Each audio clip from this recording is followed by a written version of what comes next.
O desejado de todas as nações. Capítulo 3. A plenitude dos tempos. Vindo a plenitude dos tempos, Deus enviou seu Filho para remir os que estavam debaixo da lei, a fim de recebermos a adoção de filhos. Gálatas capítulo 4, versos 4 e 5. A vinda do Salvador foi predita no Éden.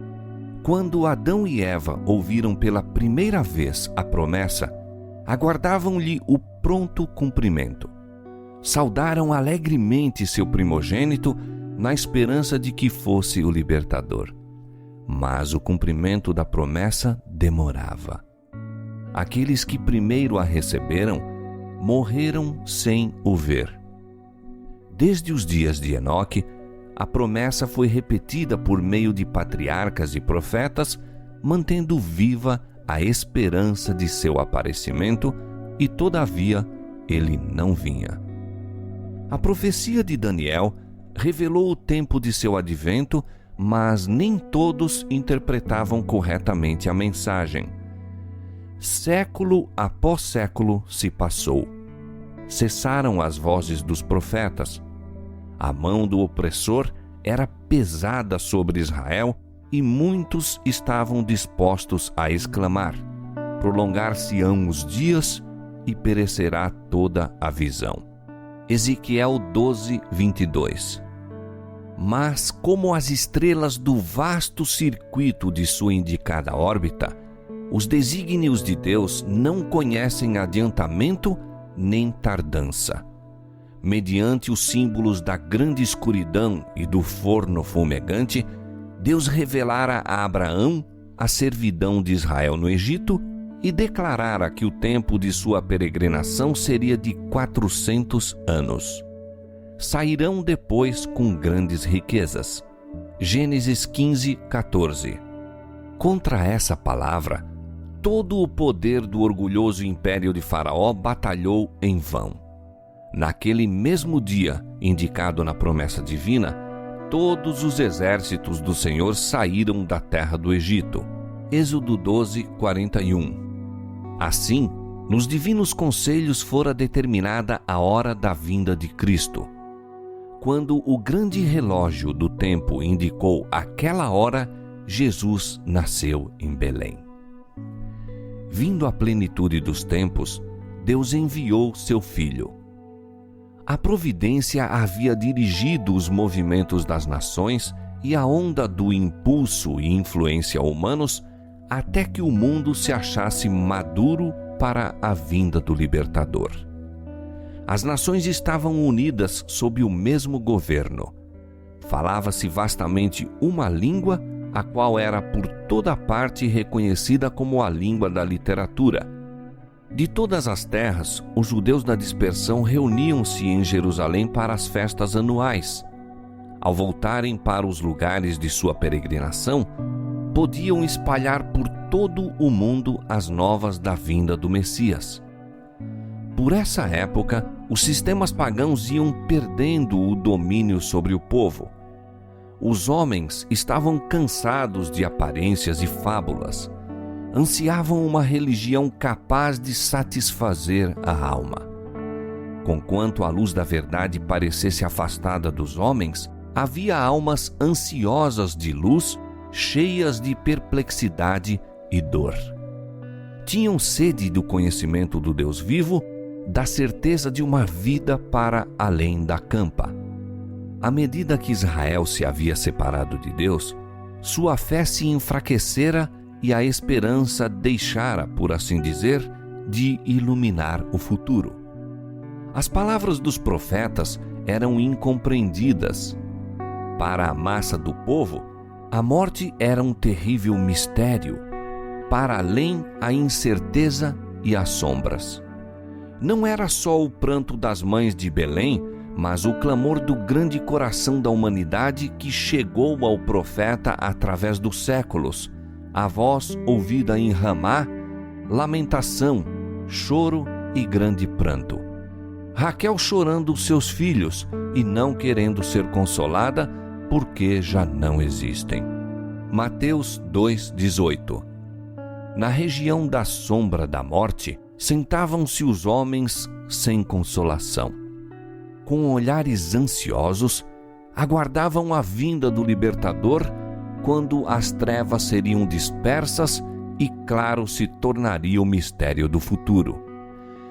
Fora da nação judaica, houve homens que predisseram o aparecimento de um instrutor. Esses homens andavam em busca da verdade e foi-lhes comunicado o espírito de inspiração. Um após outro, quais estrelas num céu enegrecido, haviam se erguido esses mestres. Suas palavras de profecia despertaram a esperança no coração de milhares no mundo gentil. Fazia séculos que as Escrituras haviam sido traduzidas para o grego, então vastamente falado no Império Romano. Os judeus estavam espalhados por toda a parte e sua expectação da vinda do Messias era, até certo ponto, partilhada pelos gentios. Entre aqueles a quem os judeus classificavam de pagãos, encontravam-se homens que possuíam melhor compreensão das profecias da Escritura relativas ao Messias do que os mestres de Israel. Alguns o esperavam como libertador do pecado. Filósofos esforçavam-se por estudar a fundo o mistério da organização dos hebreus. A hipocrisia destes, porém, impedia a disseminação da luz.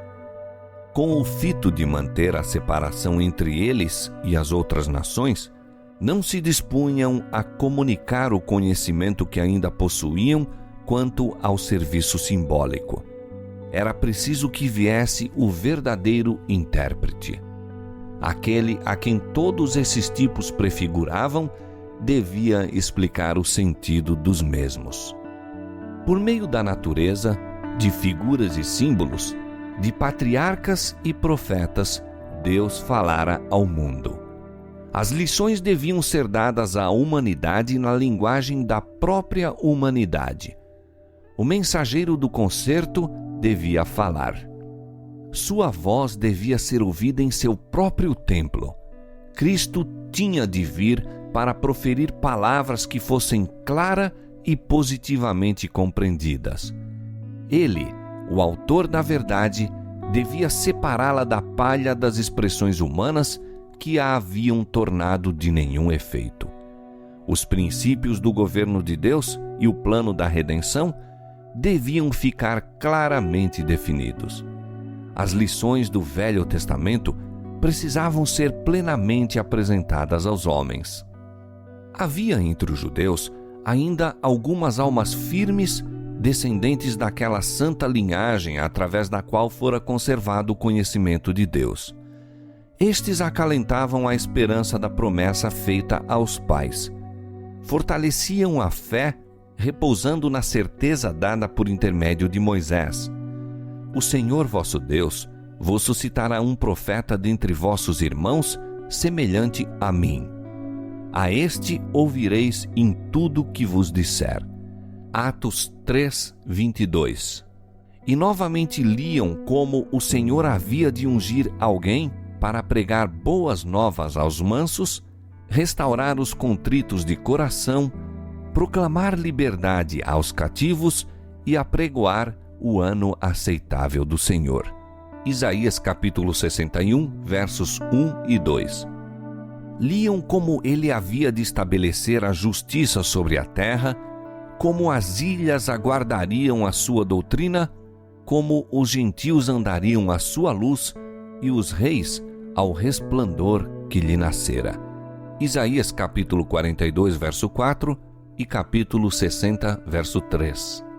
As derradeiras palavras de Jacó os enchiam de esperança. O cetro não se arredará de Judá, nem o legislador dentre seus pés, até que venha Siló. Gênesis 49, 10. O enfraquecido poder de Israel testemunhava que a vinda do Messias estava às portas. A profecia de Daniel pintava a glória do seu reino sobre um domínio que sucederia a todos os impérios terrestres. E disse o profeta: subsistirá para sempre. Daniel 2:44. Ao passo que poucos entendiam a natureza da missão de Cristo, era geral a expectativa de um poderoso príncipe que havia de estabelecer seu reino em Israel e que viria como um libertador para as nações. Chegara a plenitude dos tempos. A humanidade, tornando-se mais degradada através dos séculos de transgressão, pedia a vinda do Redentor. Satanás estivera em operação para tornar intransponível o abismo entre a terra e o céu. Por suas falsidades, tornara os homens atrevidos no pecado. Era seu desígnio esgotar a paciência de Deus e extinguir-lhe o amor para com os homens, de maneira que ele abandonasse o mundo à satânica jurisdição. Satanás estava procurando vedar ao homem o conhecimento de Deus, desviar-lhe a atenção do templo divino e estabelecer seu próprio reino. Dir-se-ia coroada de êxito sua luta pela supremacia. É verdade que em toda geração Deus tem seus instrumentos. Mesmo entre os gentios, havia homens por meio dos quais Cristo estava operando para elevar o povo de seu pecado e degradação. Mas esses homens eram desprezados e aborrecidos. Muitos deles haviam sofrido morte violenta. A escura sombra que Satanás lançara sobre o mundo tornara-se cada vez mais densa. Por meio do paganismo, Satanás desviara por séculos os homens de Deus, mas conseguira seu grande triunfo ao perverter a fé de Israel.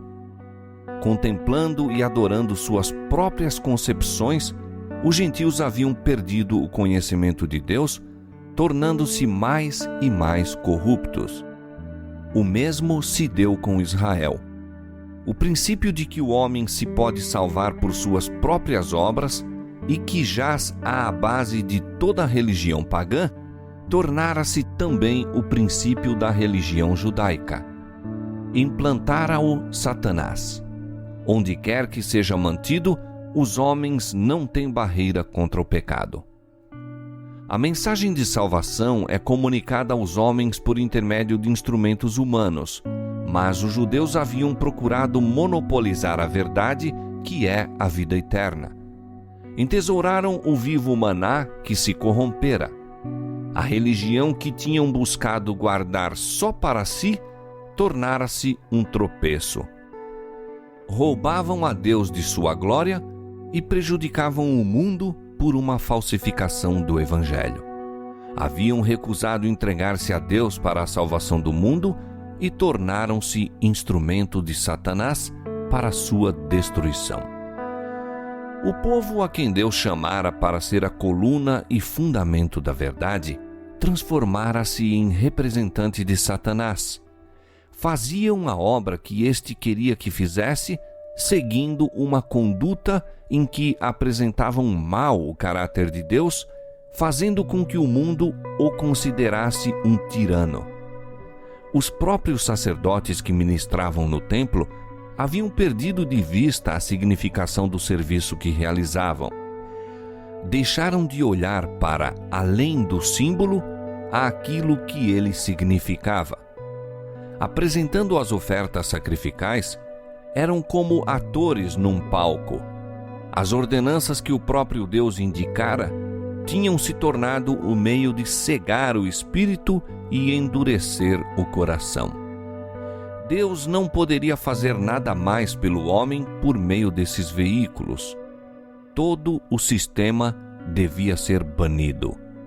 O engano do pecado atingira sua culminância. Todos os meios para depravar a alma dos homens haviam sido postos em operação.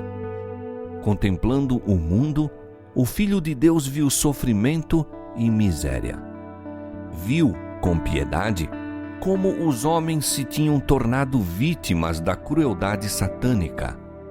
Olhou compassivamente para os que estavam sendo corrompidos, mortos, perdidos. Estes tinham escolhido um dominador que os jungia a seu carro como cativos.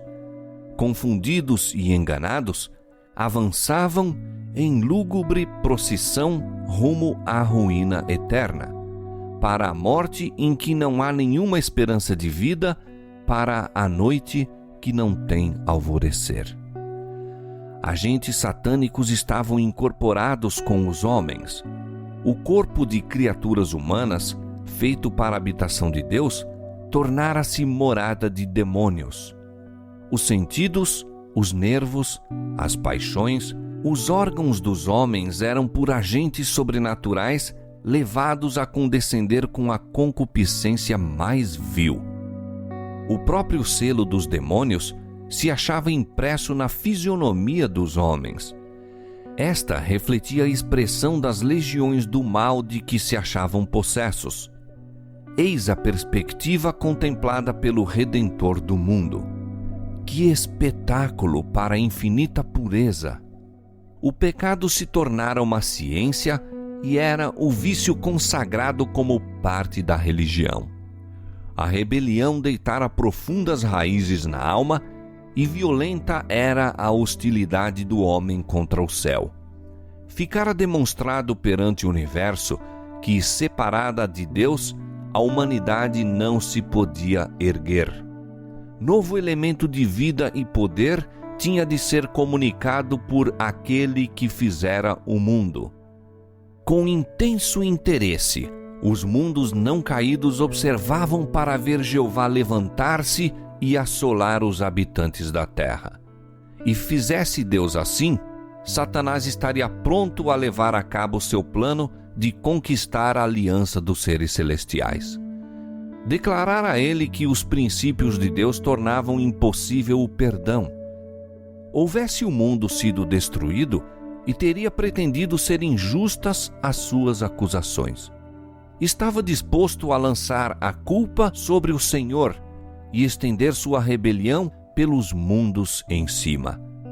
Em lugar de destruir o mundo, porém, Deus enviou seu Filho para o salvar. Embora se pudessem, por toda parte do desgarrado domínio, ver corrupção e desafio, foi movido um meio para resgatá-lo.